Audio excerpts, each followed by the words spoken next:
Right. Good evening, everyone.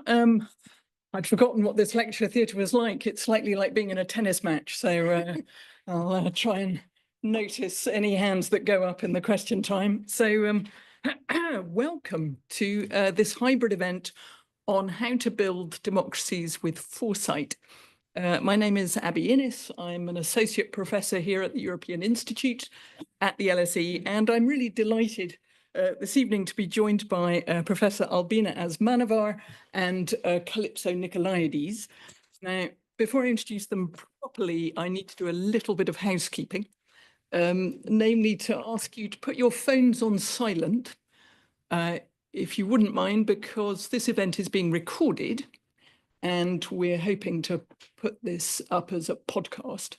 So you'll appreciate the peaceful background will be incredibly helpful. There will be an opportunity, of course, to put your questions to the speakers.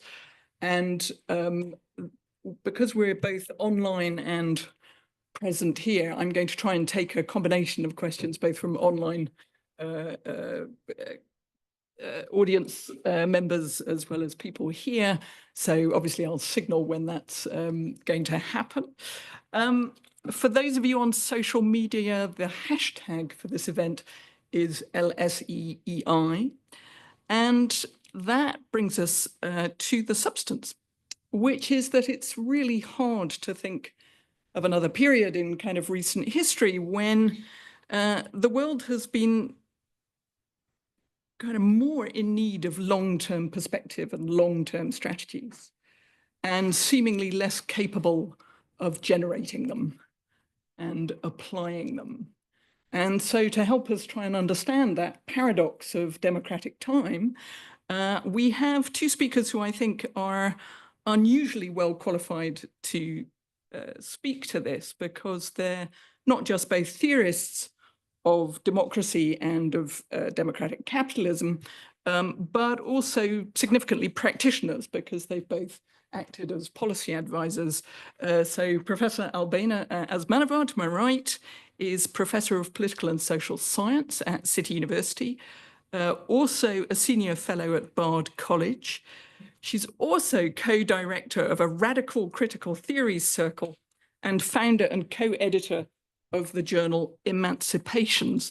She's won numerous very prestigious book awards, but I think one of the most significant is the Michael Harrington Award, the American Political Science Association, which cited the book saying it's an example of how scholarship can be used in the struggle for a better world, which I think any social scientist would be, pretty happy to have rendered in their name.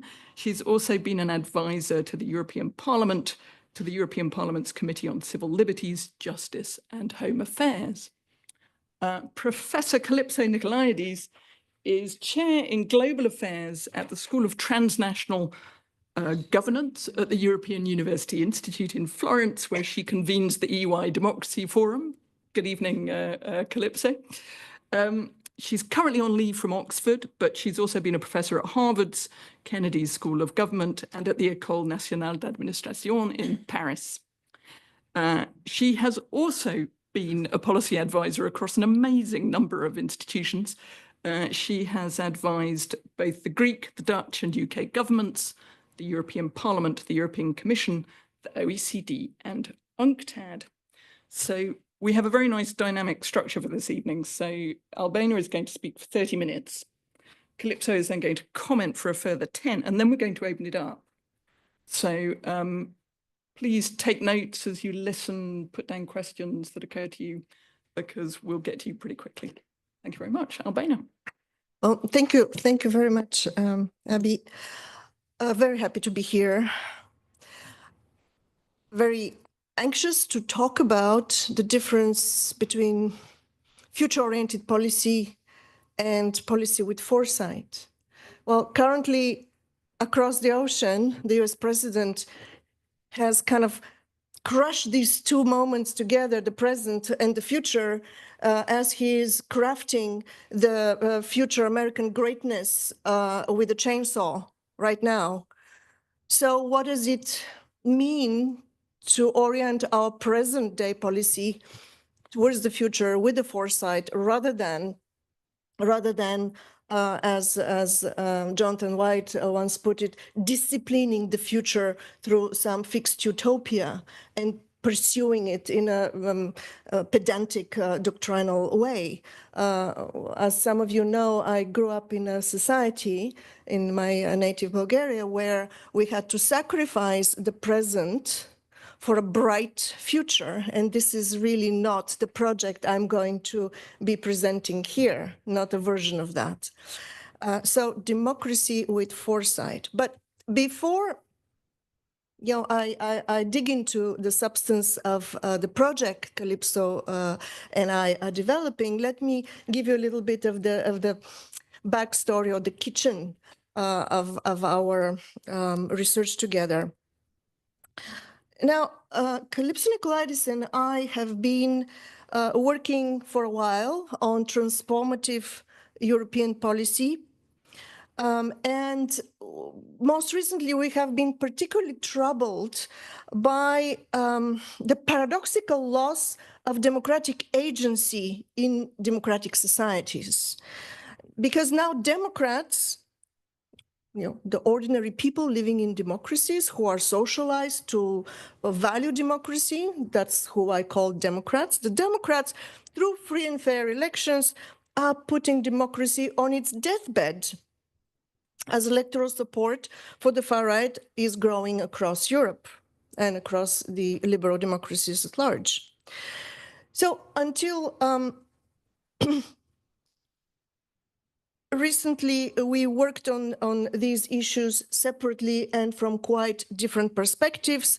I approached the matter through a critique of contemporary capitalism, which brought me to the depressing conclusion, a very depressing skepticism about the capacity of democracies to self-correct, of capitalist democracies to self-correct, and of the EU to live up to its own devout commitments. Now, Calypso's perspective and path has been different. You probably know her as a scholar who has worked for 15 years at least on what she calls sustainable integration. But for most of us, she is one of the most incorrigible democratic optimists who ever lived. So she kept her faith while I was getting more and more skeptical or even pessimistic about our democracies. She kept her faith that we just have to do democracy differently, more creatively. Now, 2 years ago, the European Trade Union Institute asked us to co-author a chapter, a piece of writing, on how Europe could pull off socially sustainable transition. And so, one skeptic, one optimist, we came together to work on this topic, which evolved into a project, hopefully a book, on what Calypso has called democracy with foresight. So what do you get when you put together a skeptic and an optimist? Our collaboration, you can imagine, we disagreed a lot.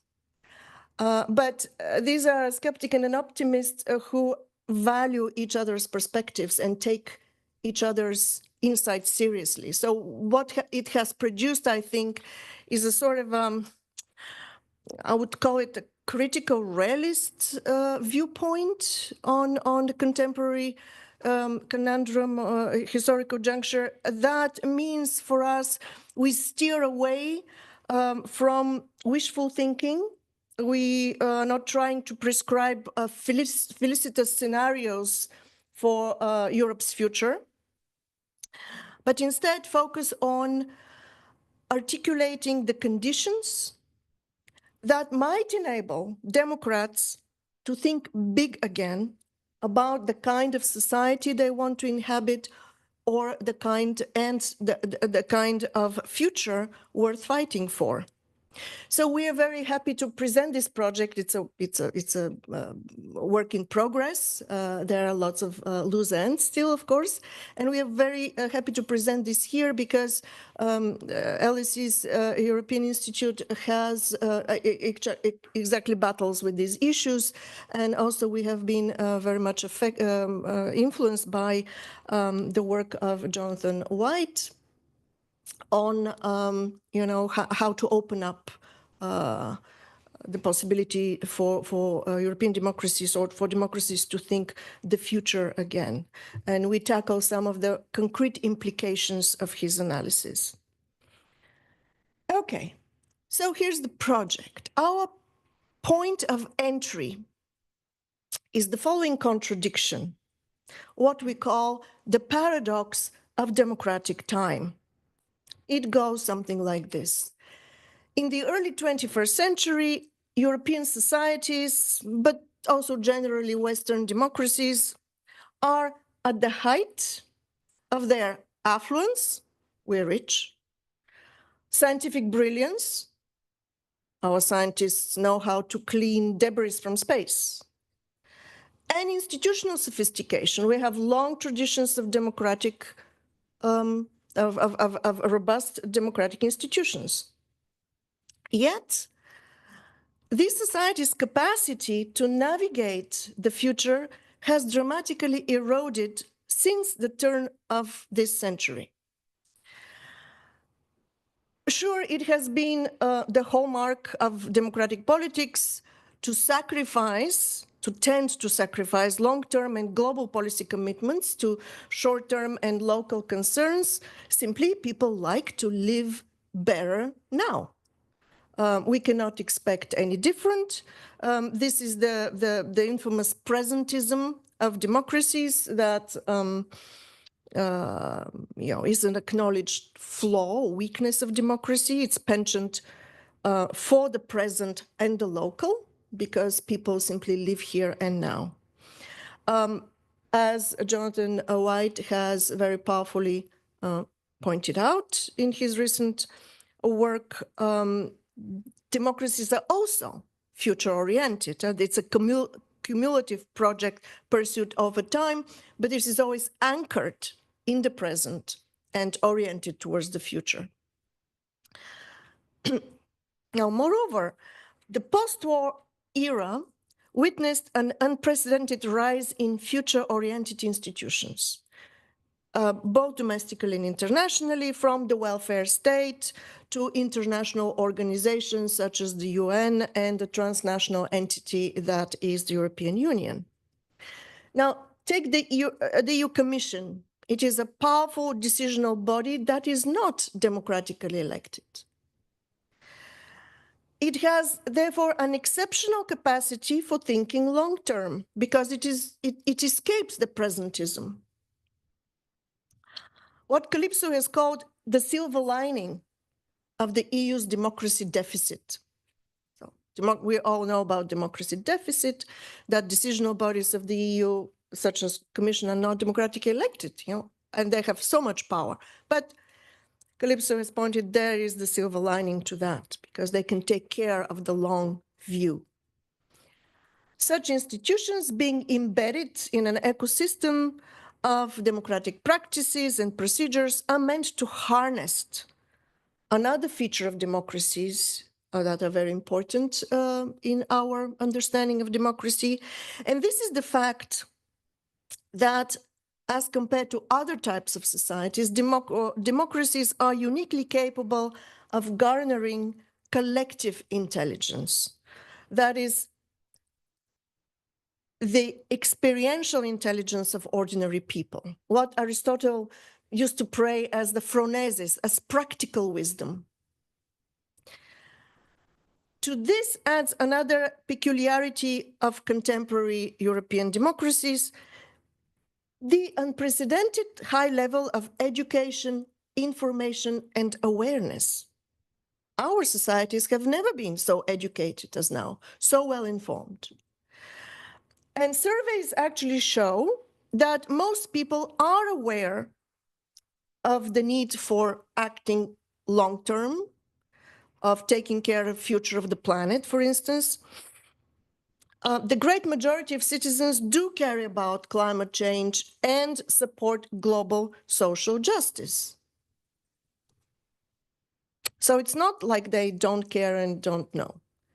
And yet, even as our democracies are nowadays more capable than ever of pursuing grand political ambitions, and they have formulated those ambitions, as Klaus Hofer once noted, I really like that observation, we all know what needs to be done. And so our democracies have the capacity to anchor their present into a better future. That would be democracy with foresight. But they keep chaining their future to an anxious present. So this is, the paradox of democratic time. That is our entry point. So the decisional process in contemporary democracies is marked by a clash between, on the one hand, grand political ambitions that surpass parochial concerns, which, as I said, is backed up with a real capacity to deliver. But on the other hand, political choices tend to be increasingly parochial. So we argue that times are changing in contradictory ways. Collective time is shrinking again under the diktat of emergency politics and the pressure of competitiveness in the global market. So all kinds of crises, but also the pressures of competitiveness. While at the very same time, the need to act long-term has never been so pressing and so universally acknowledged.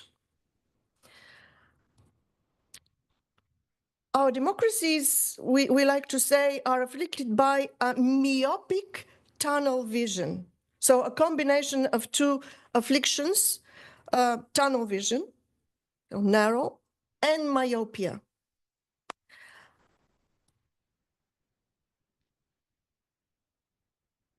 Of course, the eternal flaw of democracy, the presentism, is accentuated by the ubiquity of the instantaneous. We have instantaneous production, global media, technological revolutions.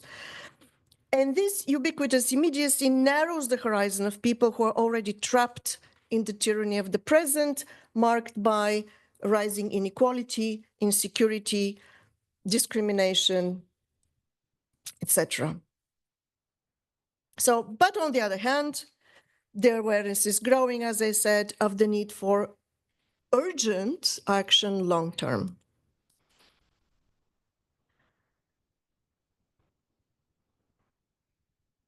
Now, one popular explanation of this conundrum, this tension, has been the proliferation of emergencies nowadays, as the complexity of modern societies make naturally these societies ungovernable somehow. Public health emergencies, now defense emergencies, the so-called polycrisis.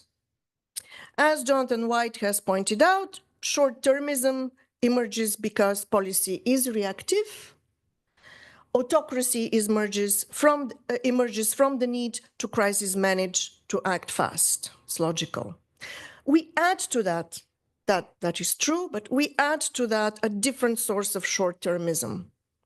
The endogenous, the internal demand for short-termism and autocracy within democratic societies. Why do people actually want this?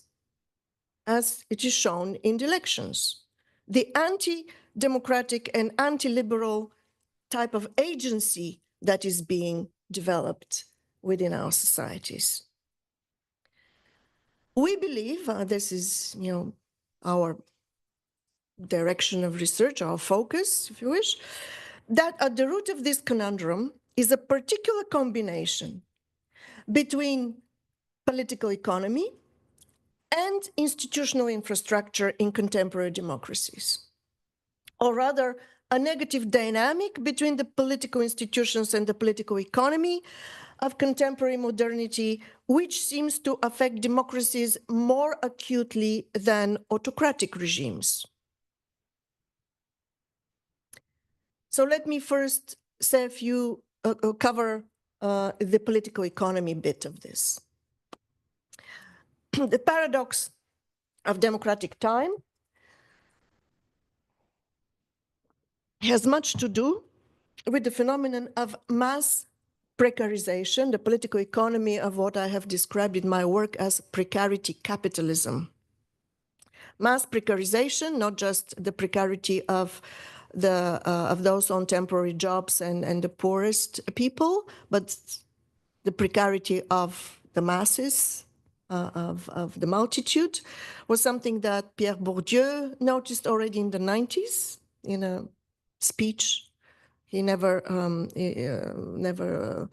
analyzed that, but he noted it, that there is this tendency. Currently, a handful of people are focused on studying precarity, while the majority of scholars are focused on inequality. So people like Paula Apostolidis and I believe that what deeply afflicts our societies is indeed precarity. So we have not simply now what Guy Standing has called a precarious class. We have a precarious multitude. The economic insecurity is increasing for the majority of people as our livelihoods, our jobs, our careers, our pensions, our investments, so all the ways in which we provide for the necessities of life have become deeply insecure. So this is true for the poor and the rich, young and old, highly skilled or not. It is true even for those who have stable job contracts, because work pressures are so high that the anxieties ruin their mental health and people cannot maintain that employment. At the same time, many, especially the young, cannot even get their first job, so they're long-term unemployed, which is another form of precarity. So while inequality is much discussed, economic insecurity is the invisible disease that is ruining our societies. Now, to clarify a little bit further this diagnosis about the political economy of contemporary democracies, in my analysis of precarity, I see it not just as a state of uncertainty. And actually, I would say uncertainty is good. Who wants certainty? But a peculiar condition of disempowerment, which is rooted in the insecurity of livelihoods. And that disempowerment is experienced by individuals as incapacity to cope, and by societies as incapacity to withstand adversity and to govern themselves, as we saw in the case of the COVID pandemic. In other words, if we feel we can cope with uncertainty, we are not precarious. So as I noted in my last book, Capitalism on Edge, mass precarity or ubiquitous precarity is politically generated. It is not just a feature of current day modernity. It is not a matter of the complexity of modern life. And that's very important, because if we know what policies create precarity, we can do something about that. Okay, since the turn of the century, just to cut the long story short, to pinpoint which policies are the culprit of this epidemic of precarity, as I like to put it. Now, since about year 2000, competitiveness, not competition, competitiveness in the global integrated market became the top policy priority. It was written, for instance, the first time emerged that word in the Lisbon Treaty, that pledged to make Europe the most competitive economy, the EU the most competitive economy by 2020. So this competitiveness in the global market, as it became top policy priority, in its name, center-left and center-right governments equally started slashing both social spending and job stability because they needed nimble economies for the sake of businesses that can compete in the world, but also with sweetheart deals for the most competitive companies. So a plethora of policies that I have analyzed. But competitiveness is this what is driving the rest. So nowadays, the European Union has doubled down on competitiveness. We have the competitiveness compass, that all the policies is being judged through this compass. And in the name of competitiveness, the EU is mutilating its most progressive policies, such as the Green Deal, the AI liability directive, the due diligence directive. So what gets sacrificed again and again are job stability, investment in public services, and care for the environment. Let me tell you about one political technique, a very curious political technique in generating precarity. And this is individual responsibilization, or making individuals and societies responsible for things actually they cannot deliver. And this is done very often in the name of democracy, as if you give more responsibilities to people, you're helping democracies. There is this kind of thinking. So governments increasingly offload their responsibilities on us. We're expected to manage our own well-being, our health, education, employability, safeguarding the environment. You know the story. At EU level, the European Commission is asking governments to do more for social policy, which sounds great, very progressive. But at the same time, it is asking them to cut social spending. And now we're diverting regional development funds into rearmament. And so as we are asked to do more with less, we feel we cannot cope because while our responsibilities increase, we don't have the resources, be it time, skills, money, to fulfill those responsibilities, to find a job, be great at that job, raise a family, and on top of that, be informed and engaged citizens. So this misalignment between responsibilities and resources is disempowering and is the main engine of precarity for all.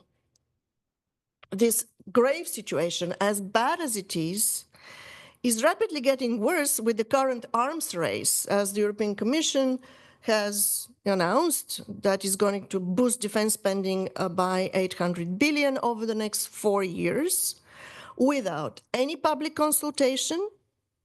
And I believe this is the death sentence for green and social justice. Remember, the most polluting human activity is war. And also, in order to have markets for goods, there must be consumption. How do we consume armament? Through war. This is the logic in capitalist societies. So the consequences of mass precarity are devastating. I'm moving on towards this point about political agency. Precarity does not simply generate consent and mistrust, because discontent and mistrust, because discontent and mistrust can be rather an engine of progressive social change and can nurture solidarities, but precarity works in a different way. One of the most dangerous features of mass precarity is that it is politically debilitating. It leaves us without time or energy or even the belief, the headspace to engage in politics, to act and have an impact. In other words, to be thinking and acting political agents.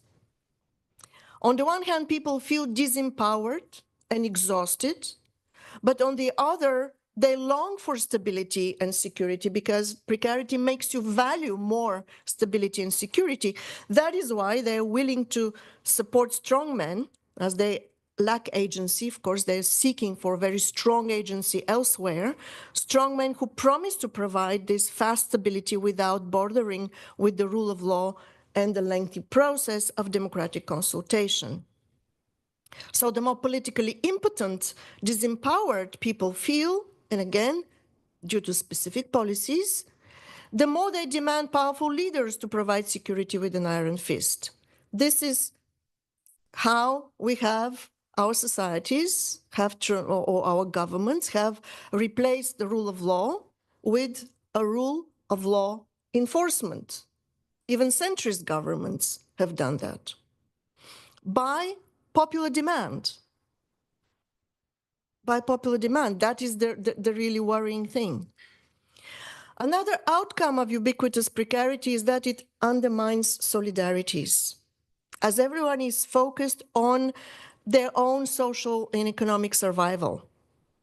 Instead of solidarities, precarity fosters competition for victimhood, or what I like to call victimhood Olympics among disadvantaged and disempowered groups, because the claim to be a victim nowadays secures access to ever diminished resources.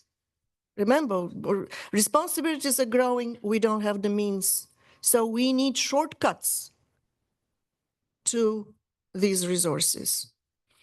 But in these victimhood Olympics, one group of victims fights another group of victims as enemies, instead of seeking together the causes of their suffering and demanding accountability from those who are responsible, seeking out the culprits.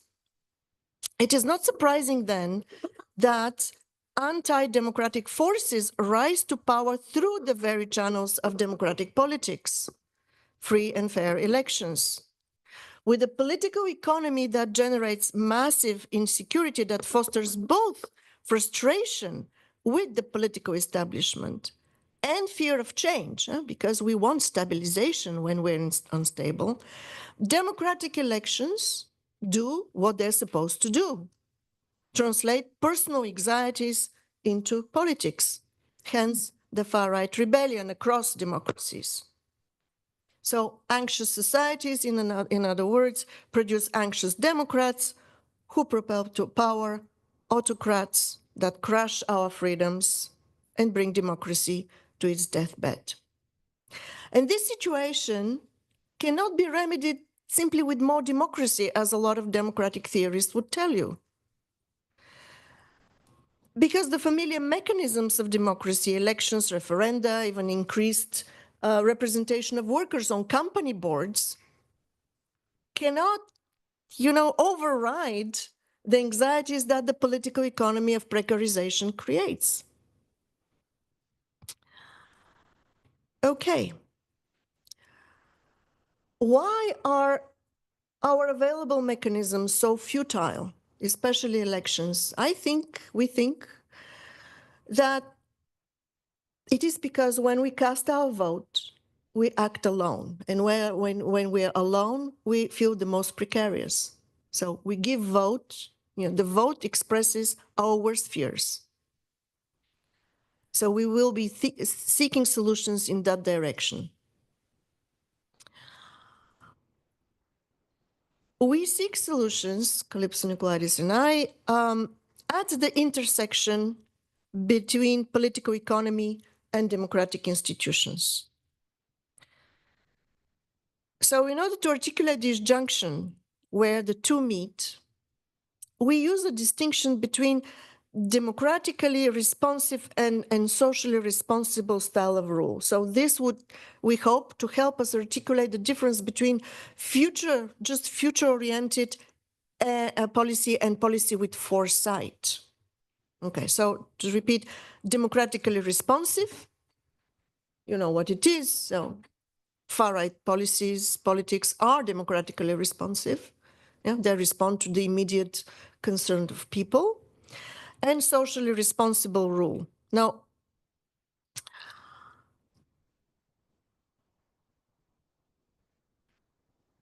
democratically responsive style of rule is one that responds to people's concerns, but without regard for the broader or longer term impact of the adopted policies. So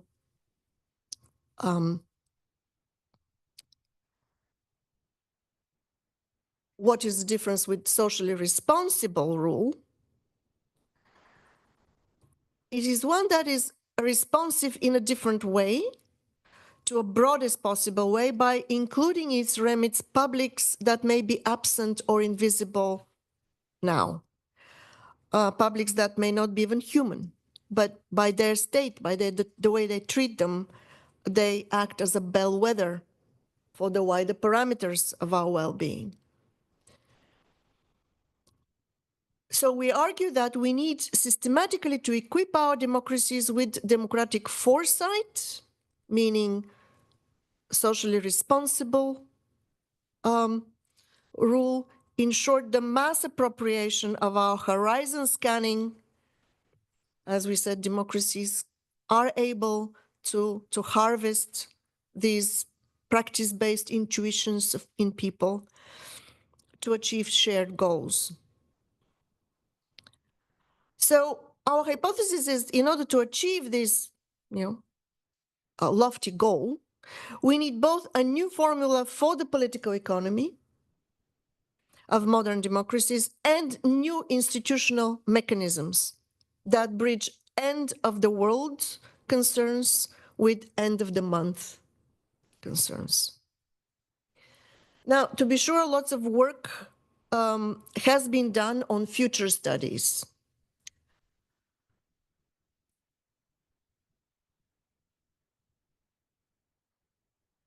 Governments are increasingly building up capacities for strategic foresight, not least through incipient national ministries for the future. But this capacity is, concerns, closed scientific and bureaucratic entities. Of late, the EU started seriously to invest in anticipatory governance through its so-called better regulation toolbox, in order to move from a broadly reactive to strategic policy culture. That sounds great. But that engagement remains reserved to closed and technocratic institutional settings, such as the Commission Foresight Task Force, Competence Center of Foresight, etc. We're interested in a democratic path of anticipatory governance. There are such attempts. The Finnish parliament has set up its Committee for the Future in 1993, making it one of the first parliamentary bodies in the world dedicated to future studies. So many fixes have been proposed for the crisis of democracy, but the collective import, the democratic import of anticipation has been largely left out of these discussions, as if the presentism of democracy was a fatality. So we do not, I've been convinced by Calypso's optimism not to treat this as a fatality and try to do something about it.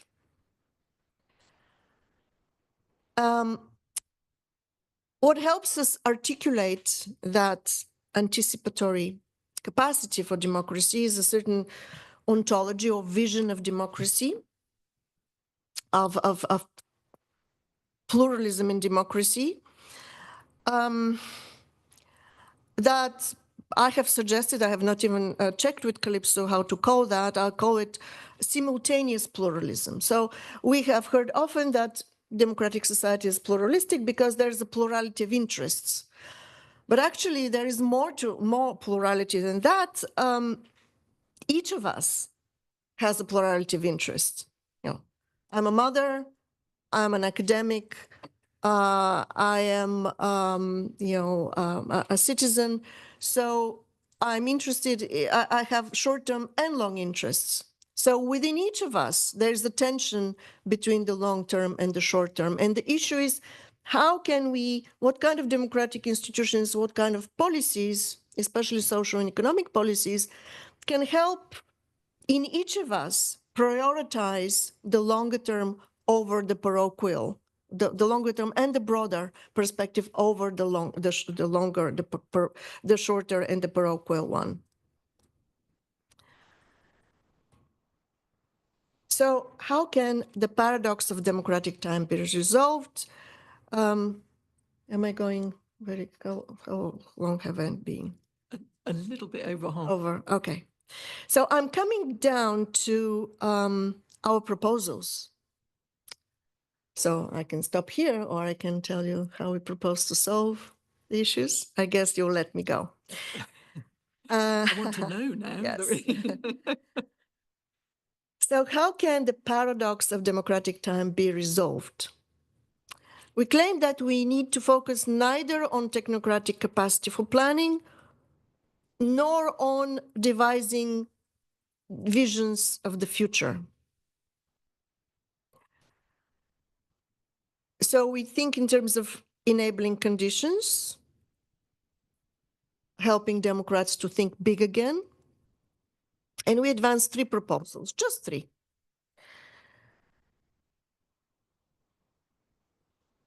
So as I said, reactionary politics is driven by precarity.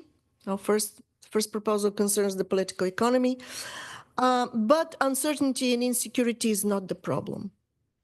The disempowerment through incapacity to cope is the problem, the misalignment between responsibilities and resources, skills, time, money, to carry out these responsibilities. So the answer is empowerment through aligning very carefully responsibility and power at all levels of governance, at all spheres of action. So aligning responsibilities and resources, not resilience.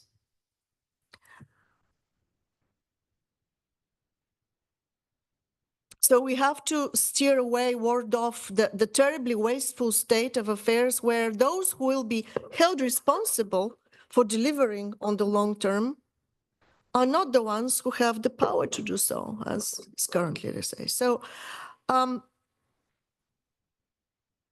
in that sense, the narrative of inclusive prosperity around which economic policy is being crafted is populist. Because considering the high financial cost of the green transition, people know that they will have to sacrifice their economic well-being. That's why people are not buying it. Inclusive prosperity. People are not stupid.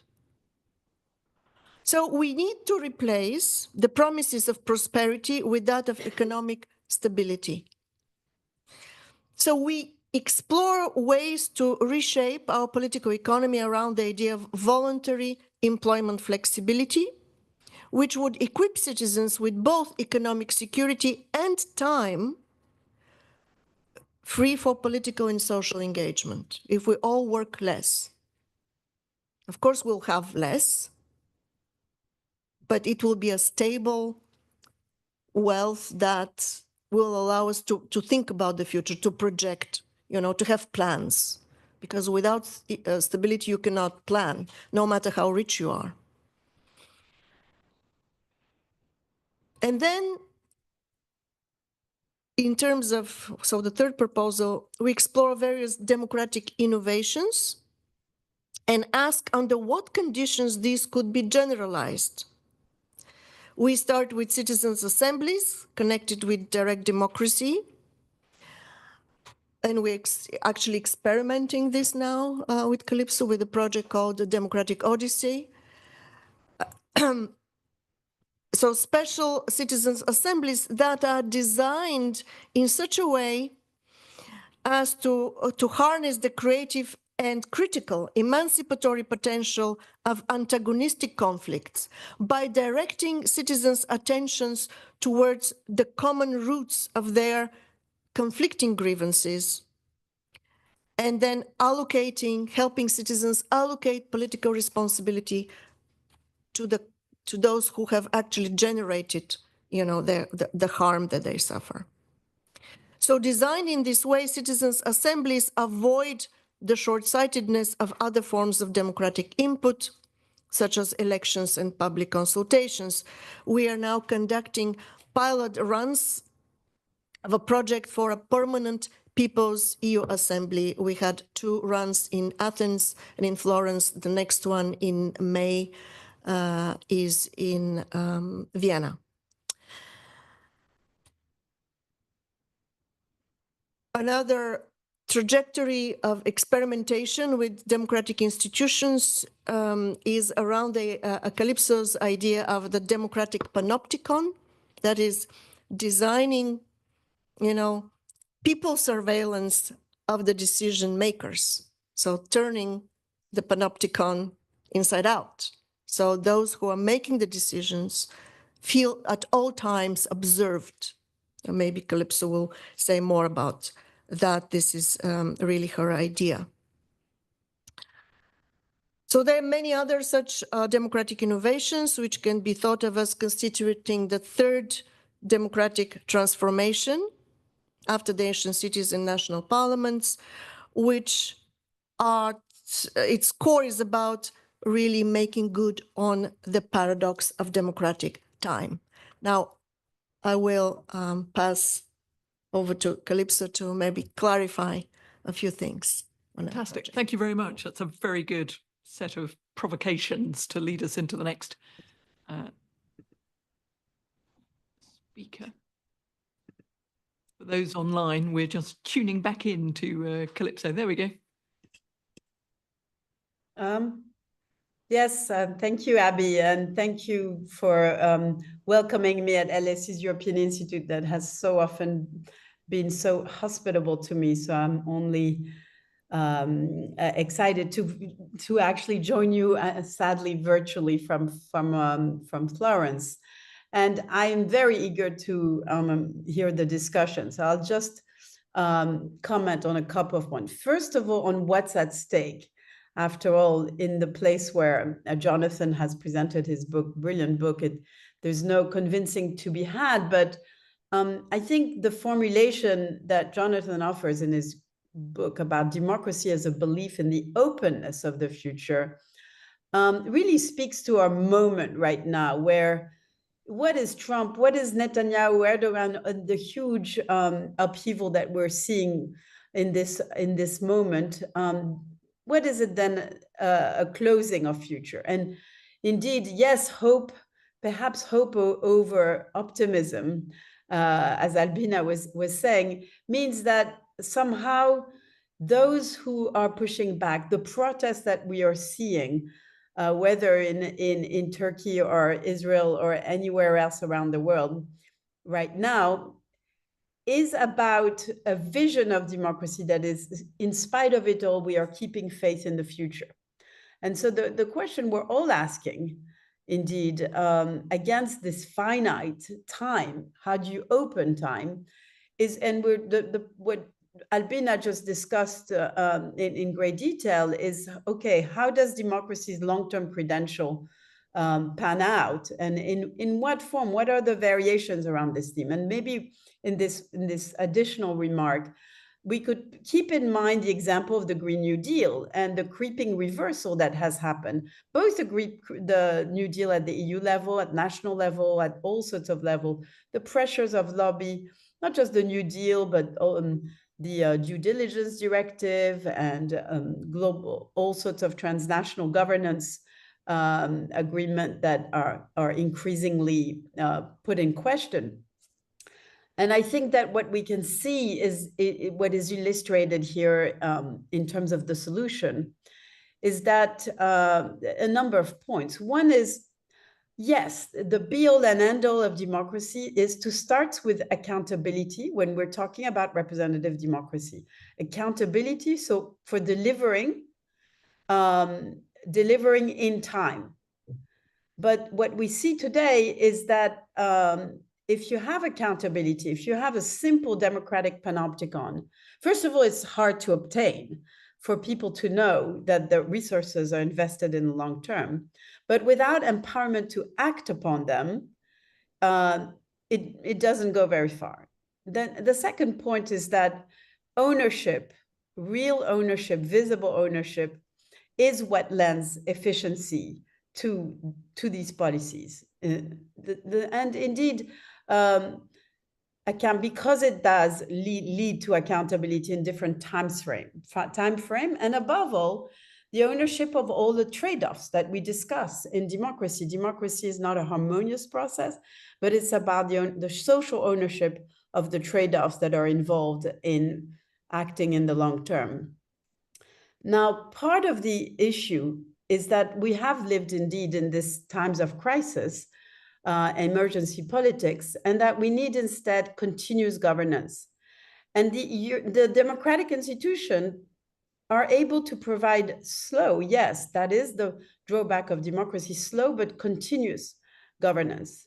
And if we believe in the political economy of precarity that Albina discussed in great detail, what people who are not able to continuously be involved in is that they need continuous infrastructures to be involved in democratic process when they can and when it's possible. So if we have crisis management through different modes of participatory involvement, then these involvements should not be in moments of crisis. They need to be continuous. They need to be through an ecosystem of participation. And this is why when we discuss democracy for the long term, we need to look at ongoing connections and ecosystem between, yes, representative democracy, but those are moments, temporary moments of democracy supplemented by various other forms of participation. And the crucial point here is that the name of the game is capture, is pushing against capture of the state, capture of resources, extraction, capture by elites who colonize the future. And what are the mechanisms that push back against this capture? So that's really what we explore in the book. And then we discuss different, indeed, innovations that do that. And Albina has already alluded to them, and I'd be very happy to expand in the Q&A. But I didn't want to take more than 4 minutes because I see that time is running out and we need to hear the discussion.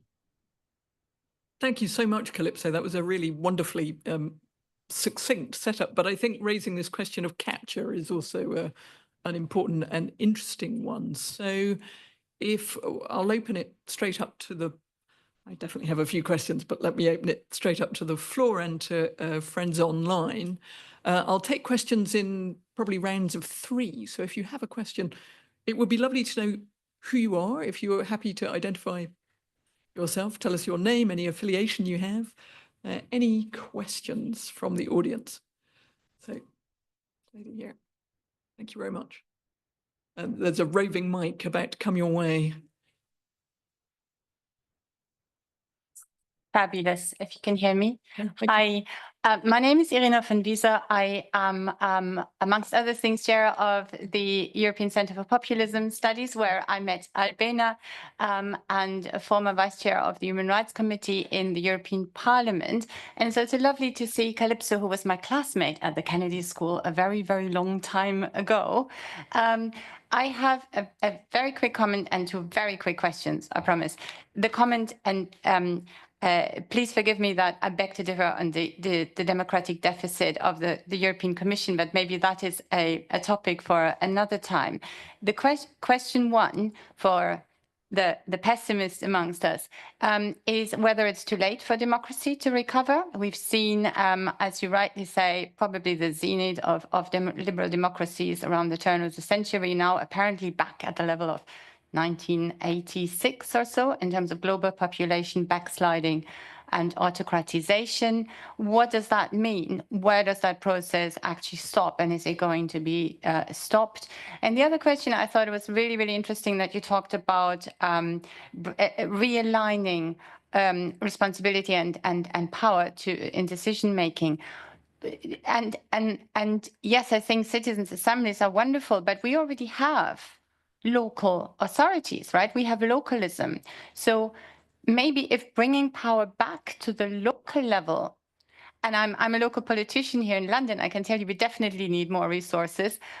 If you gave more of that decision-making power to the smallest bodies or entities in our democratic societies, would that maybe make a positive difference? Thank you. Fantastic. Thank you very much. And thank you for making those questions, not statements, also. Very much appreciating that. Any other questions for this first round? You might still be thinking, do we have a question online perhaps as well? Or not yet? Sir, would you like to go ahead? Right. Till it goes red, there we go. Oh, I'm a slow learner, sorry. Evening, thank you so much for both your presentations.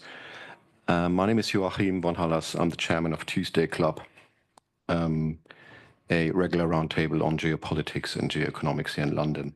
My question to you is, you briefly came up with a term of society.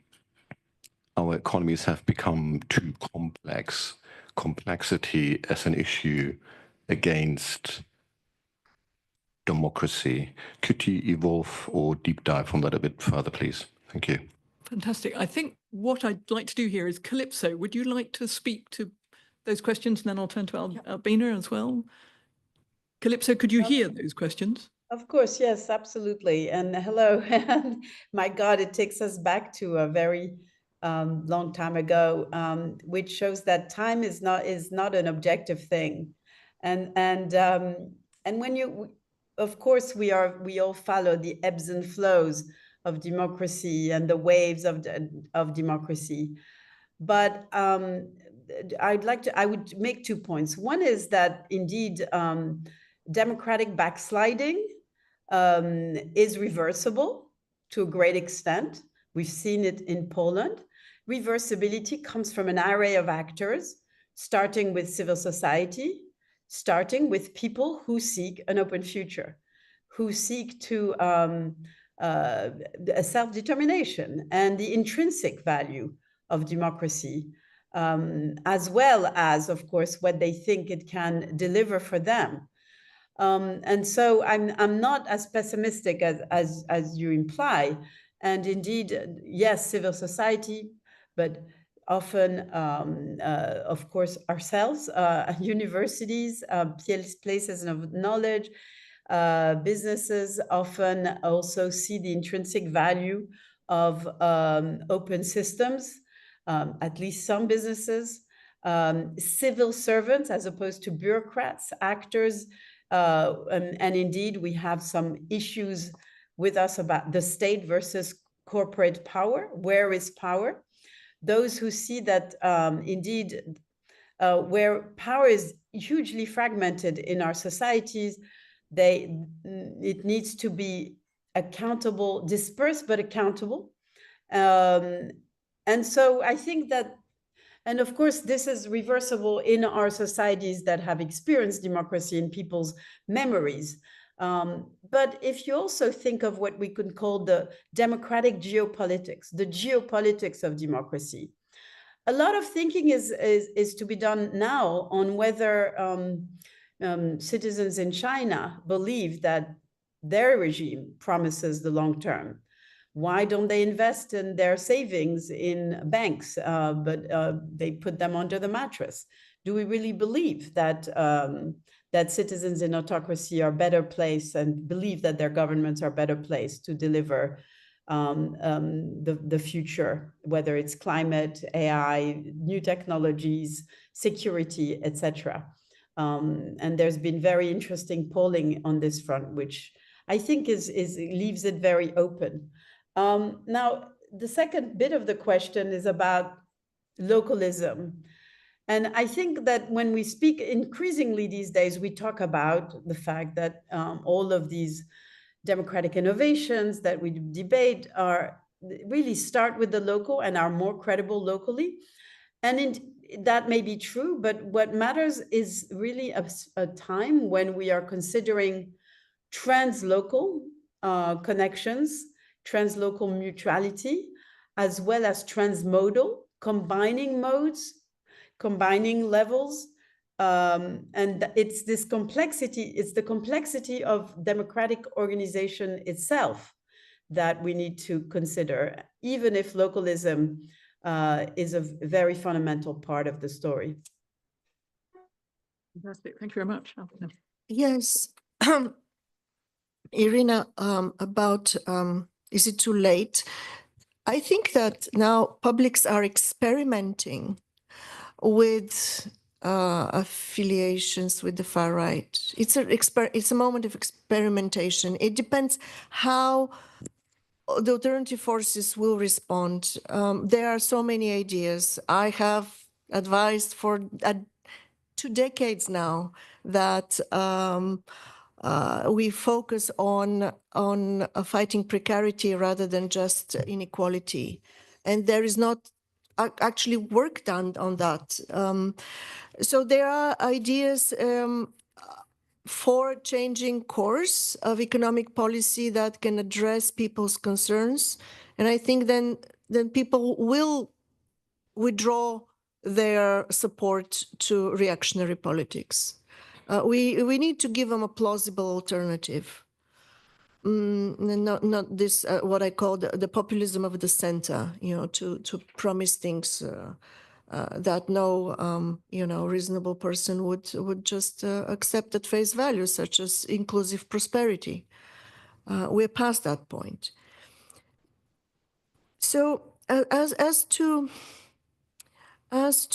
going local, yeah, the European Union has this wonderful principle of subsidiarity. So do what you can do locally and then go up from there. But I don't want to romanticize that very much, because look what Trump is doing now. This is exactly his narrative of cutting federal government and transferring the responsibility down to states. So closer to the people. The idea is actually to allocate the right type of policy to the right level where they're the most efficient and makes sense, and then to have the mechanisms of accountability. So, subsidiarity, I would say, and aligning at each level, responsibility with resources. The complexity. There is, do we live in the risk society really? Is this a matter of the complexity of modernity? I don't know. What I know is that there have been specific policies that have created insecurity, and we need to override those policies, rather than blaming that insecurity on the growing complexity of modernity. So that's the only point I want to make. Okay. Thank you very much. Mm-hmm. More questions?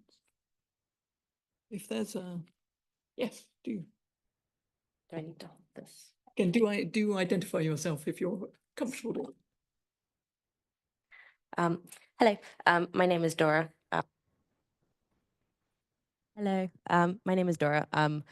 My background is in political philosophy, so I suppose my question kind of comes from that angle. But I suppose my question also comes from the angle of being a young person. I think that, and I guess a lot of research in psychology as well shows that for a lot of young people, their idea of the future is not perhaps just that it's bleak, but maybe even I would suggest that it does not exist. When you look at research into the kind of infantilization or kind of delayed adulthood phenomenon, the fact that for young people, all of these milestones that are traditionally considered to be the hallmarks of adulthood, such as getting on the property ladder or having a kind of stable career and income, etc., are happening later and later, and actually perhaps for some young people are just simply not happening. I guess my question is kind of, do we think that the future still exists as an ontological category for young people? And do we think that perhaps part of the work that needs to be done from an institutional level and a policy level has to also be to convince young people that the future is not just something worth fighting for, but actually still exists? Mm-hmm.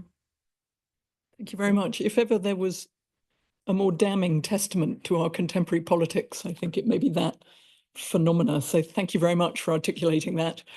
Calypso, again, would you like to come in there?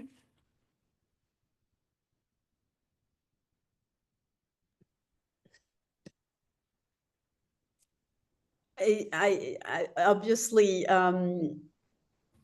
when so many young people decide that they don't want to have children, not just because of what the future will do to these potential kids, but what those kids would do to the future of a habitable planet. So it goes in both directions. Indeed, this is the ultimate ontological sense in which the future doesn't exist. And it's and so this angst that you're talking about is not just a cohort effect, an effect due to age. Of course, there's always been the effect of age of unknown future, angst about the future, but really this cohort, this moment in time, never before has there been such sense of anxiety towards the future. And it's fascinating and so scary that it translates into a disillusionment about the structure that failed to offer this future. And if it's democracy, then we're not going to do democracy. But what I see in response in many places around the world is that if the response is not pure despair and separation of oneself from the collective enterprise, then there is a lot of movements that have to do with creating informal public goods, local self-empowerment, whether we're talking about housing communities, energy communities, education communities. And maybe this is back to the question of localism, but there are so many different new and innovative ways that also this young generation finds in trying to reclaim that future that it doesn't believe anymore. What we see is that it's just refuses increasingly to delegate the response to this deep ontological anxiety. And that's what we need to build on when we talk about democracy with foresight. Because these communities, of course, are concerned about the here and now, but in conversation that constantly link it to this ontological question, Dora.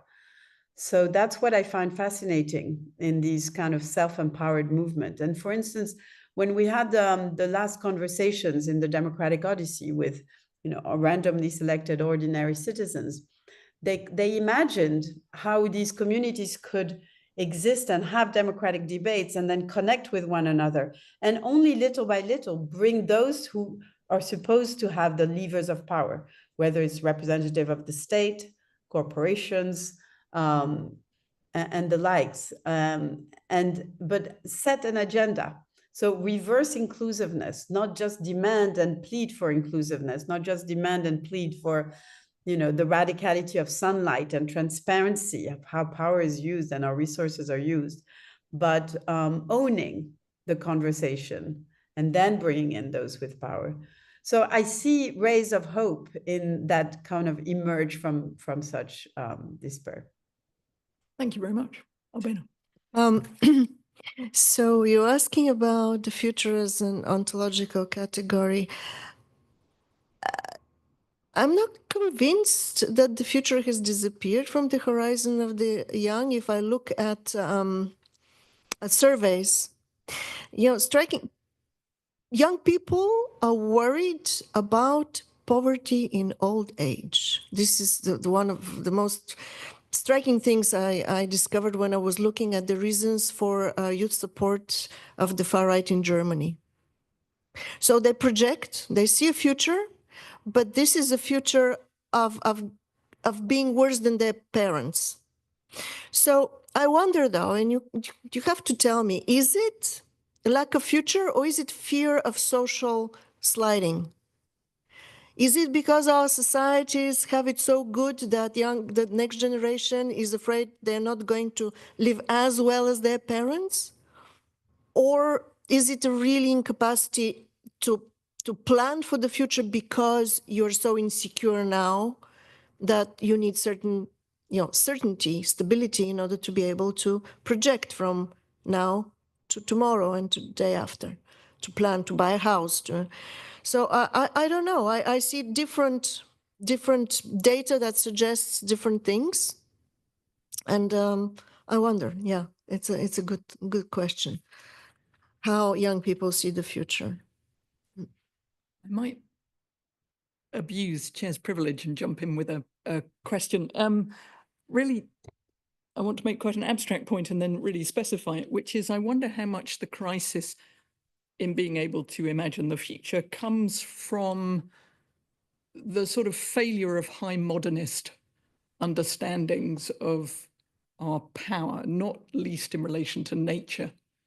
So the 20th century is a long 20th century of beliefs in mastery through technology and over nature, and that we can somehow overcome radical uncertainty so that we can make a prosperous, efficient, and always resilient society. And clearly that's failing across multiple fronts. And there's a particular manifestation of that, I think, which is the primacy of neoclassical economics in the West in the last sort of 40 to 50 years, which doesn't work in historical time. It's a formal axiomatic deductive economics that works in logical time, often using mathematical formalism.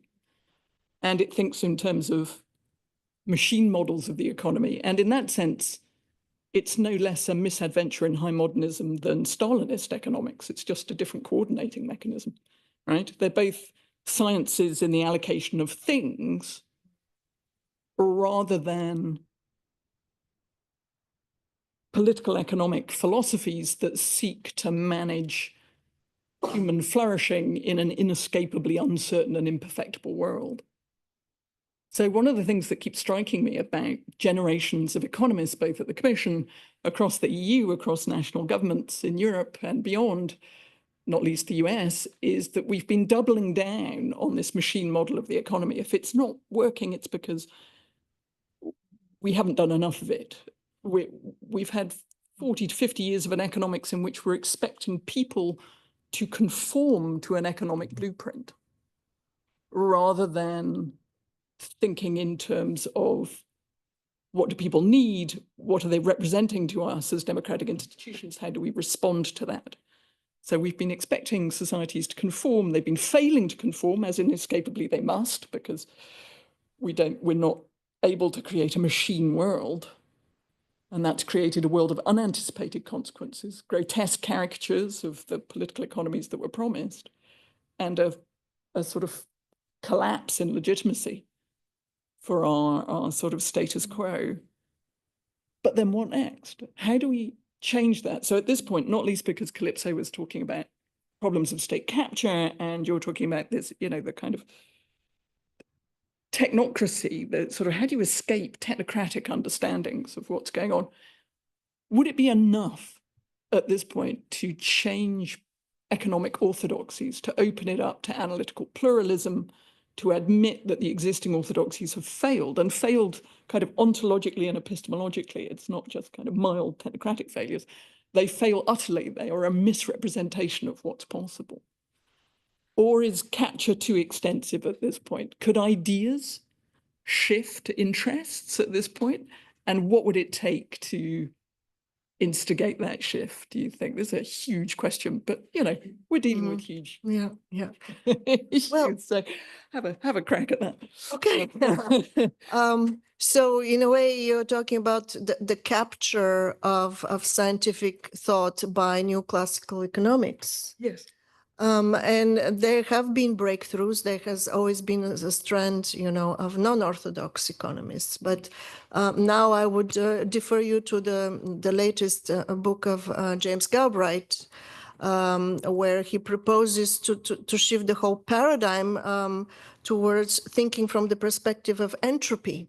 He says that entropy is actually a more fruitful category to understand human societies than equilibrium, because neoclassical economics thinks in terms of equilibrium and promises this, assumes this equilibria. So human-focused economics would approach the whole thing from the idea of entropy. So this is not my field. I would defer you to James Galbraith's last book as an example of this kind of novel thinking of breakthrough. And actually, that would be very consistent with ecological economics, which is often drawn on the ideas of entropy in the biophysical world. Calypso, maybe you want to speak particularly to or I could ask you to speak particularly to the ideas of the social democratic left as well in Europe in terms of kind of new economic thinking. Where do you see economic thinking that seems to transcend the boundaries of these debates that have not allowed us to escape our pessimism, our lack of future? Where do you see those kind of new economic ideas breaking through, having any success? It's interesting that you speak of the social democratic left, because part of the feature of our times, and back to Dora's question, also connecting it with the new generation, is that at least the new generation tends to see the challenges of planetary politics, which have to do with the long term and the Anthropocene, as not through the prism of ideologies. To the extent that we look at old isms, they're about, do they serve, what do they do to this agenda? But they're not the first prism. So that's one first point about ideology. The second is that, of course, the left has, the social democratic left has long critiqued the extractive quality of capitalism, extractive from the value of labor, but also increasingly the ecological left has turned to extraction from the resources of the earth. And so I think that the thinking beyond extraction has a long pedigree. And what we're doing these days is really rethinking and re-expanding our conversation about the global transnational characteristic of extraction, that it's not just extraction where you are, where you vote, where you decide if you vote for a social democratic party, but indeed extraction that is carried out in your name as a consumer around the earth. And this is why new generations tend to have such big movements of solidarity against capitalist extractions, whether it's rare earth, rare resources, or fossil fuel. It's set in Uganda or Nigeria or wherever. And at the cost not only of the planet's biodiversity, but the livelihood of local people, etc. So this interconnectedness of both the harms and the resistance to the harms of late financial capitalism, is really very pregnant. And one of the sources of inspiration, at least from the most kind of from many of the parts of the ecological movement, has to do with indigenous thinking, where we start to understand that so much of the resources, what is considered by capitalism, whether it's the planet or whether it's labor, is thought as a resource for capitalism to be extracted, as opposed to a source of life. So indigenous thinking is about changing our imagination about resources into sources. I find that this kind of thinking has not entirely made its way into social democratic or debates, that we are very much caught up still with how reform of capitalism should be through change incentives, price mechanisms, bans, the role of the state versus the private sector. All of these are very important questions, because at the end of the day, we're not talking about revolutions, are we? We might, but we're not talking about once and for all transitions. We're talking about continuous incremental change. And if that's the case, all of these sub-debates in the field matter. But unless until we understand, for a translation would be that, you know, what is Amazon? How come Amazon, the corporation, is valued at billions, and Amazon, the oxygen of the lungs of the earth, is valued at nothing unless and until you lay bare its surfaces. So unless and until we can inverse this equation at the global level, and where are we going? And this is. Yeah. Oh, I think the Wi-Fi has frozen in some way. Calypso, that was a fully coherent answer, so I might sort of stop you there and move to what I believe is an online question. So, Louise, do you want to tell us what that is? Yeah, we have a few actually, but I'll start with, is she back? No. With Japrax. I'm going to read it. Thank you for this fantastic discussion.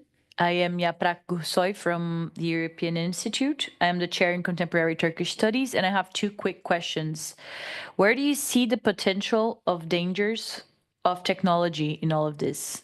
Perhaps in the case of the democratic panopticon, should we look for ways to use new digital technologies and social media to connect and seek the roots of our common problems?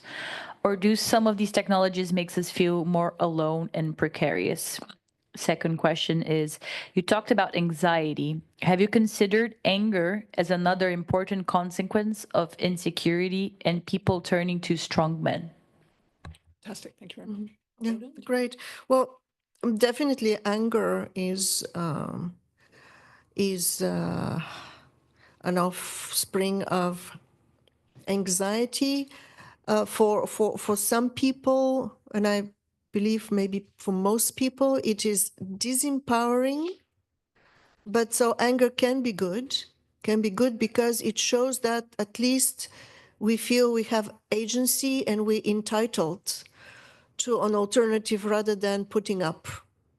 And the danger is that the normalization of precarity and of believing that there is no chance that you can change anything, that is the real danger. What, how did I put it? The debilitating aspect of precarization is more dangerous than the anger. The anger, we need anger. So technology and digital technologies, I personally believe, and I'm not sure where Calypso stands on that, that technology is what you make out of it. It's a tool. It's a tool to connect or to disconnect. So I wouldn't blame technologies for the social evils, but the way it is used, the way it is regulated or not. So the issue is elsewhere. Thank you very much. Calypso, happy to have you back. Are you? Did you hear the question on technology? No, I lost you. I don't know what happened, but it went off. But I'm sure that Albina has addressed it, so I'm happy to take another question. Thank you very much. I think we've got time for one last one, which is perfect. Thank you. Hello, can you hear me? Yes. Okay, great. I'm Jonathan. I'm studying here, doing a master's in public policy. And I have a question related more to technology, to the short long-termist discussion, and to the discourse in the field you operate in.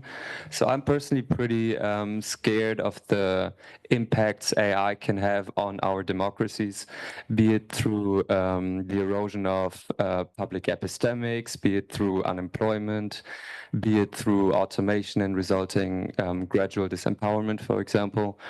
So my question would be, within your field, do you think there's currently discourse on that? Do you think this discourse is increasing? Are funds going towards research there? Yeah, how do you see the future there?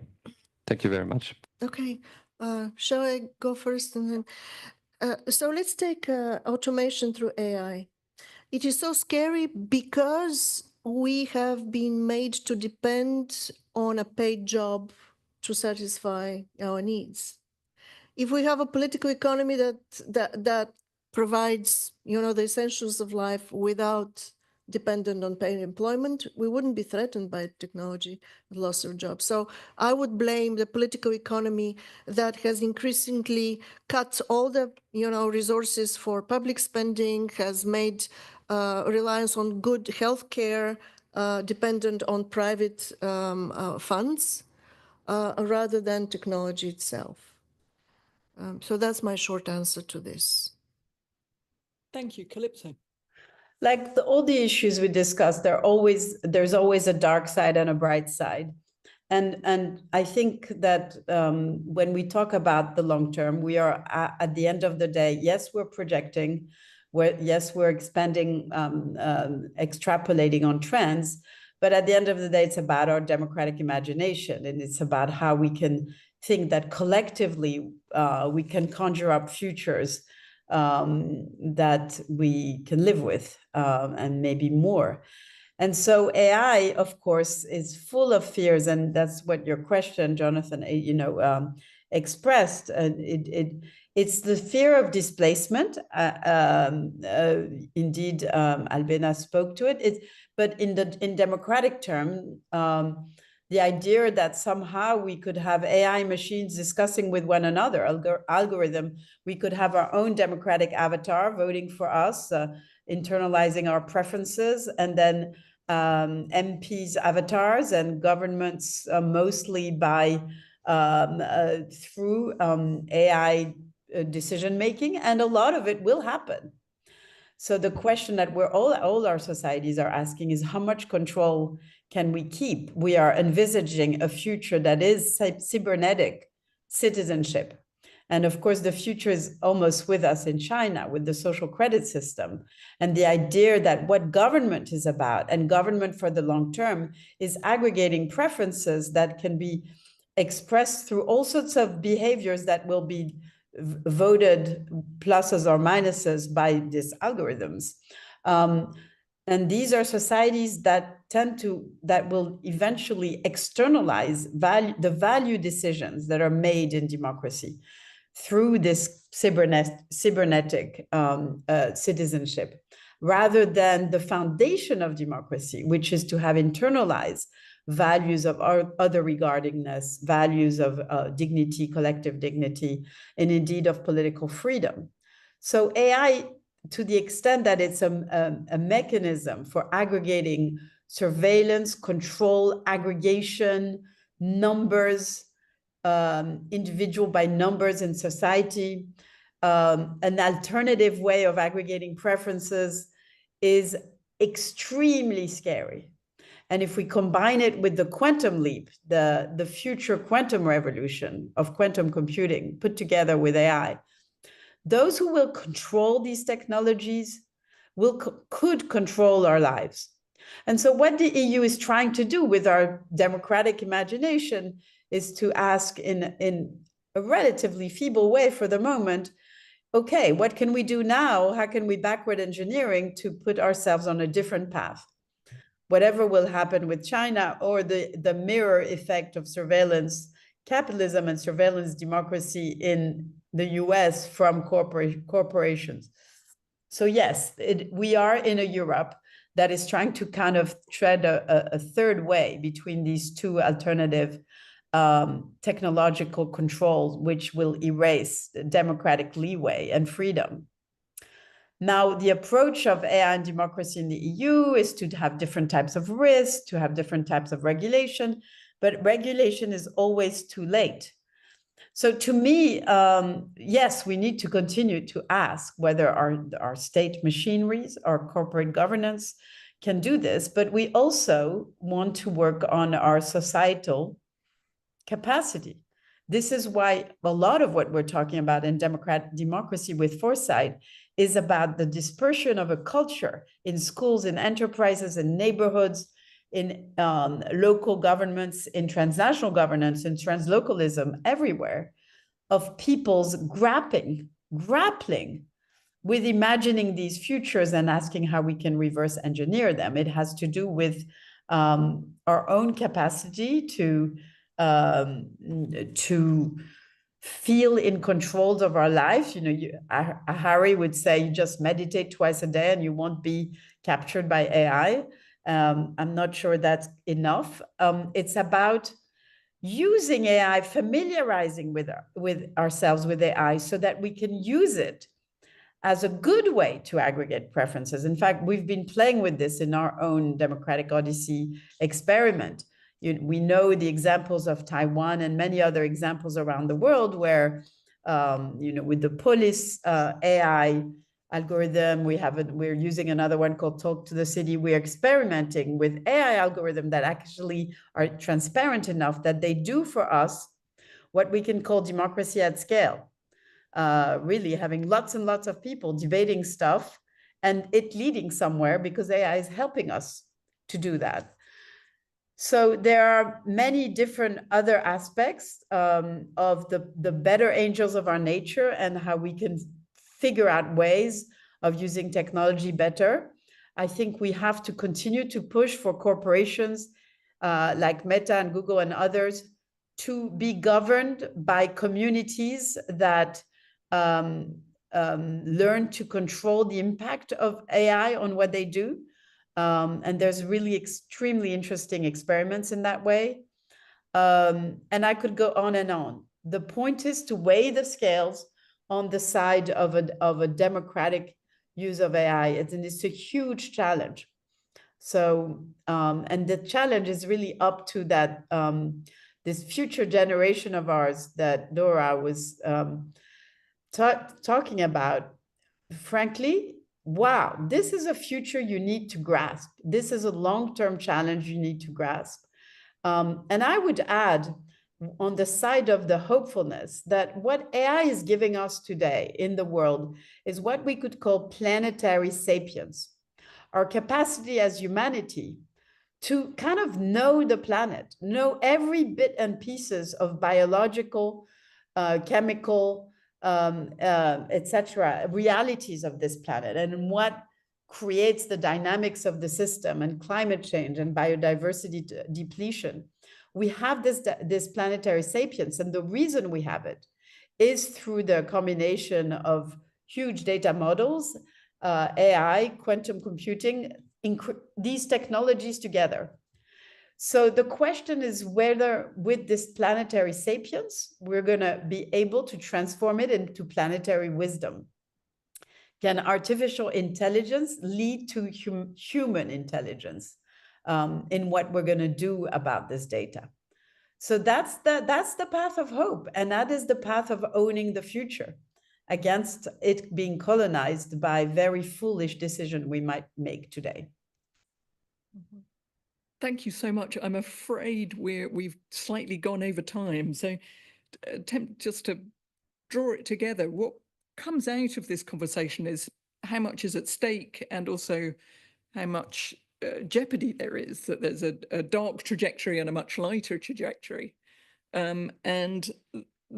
in the lighter trajectory, what you hear is a chance to re-inject meaning into democratic politics, to take it away from technocratic tinkering and to re-embed democracy in a much better society, a much better represented society with a much stronger voice. And that's also about getting away from the technocratic idea that change comes from the top, that groups below the state can change the social facts on the ground by organizing with each other through different corporate forms, through different financial forms, and that what you've told us is that all of those things are emerging. So the question then becomes about scale, and when politics starts to, when party politics, as it were, starts to take on those changed facts. So Leszek Korzakowski, the Polish philosopher in the 80s, wrote a book called The Metaphysical Horror. So we haven't always been less pessimistic than we are now, in which he pointed out that it was better to teeter on the brink of the metaphysical horror with your eyes wide open than to live in flat out denial of its existence. So on that happy note, Let me thank the speakers so much for 2 incredibly engaging presentations, and to all of you for coming and to asking really very pertinent and provoking questions. Thank you very much.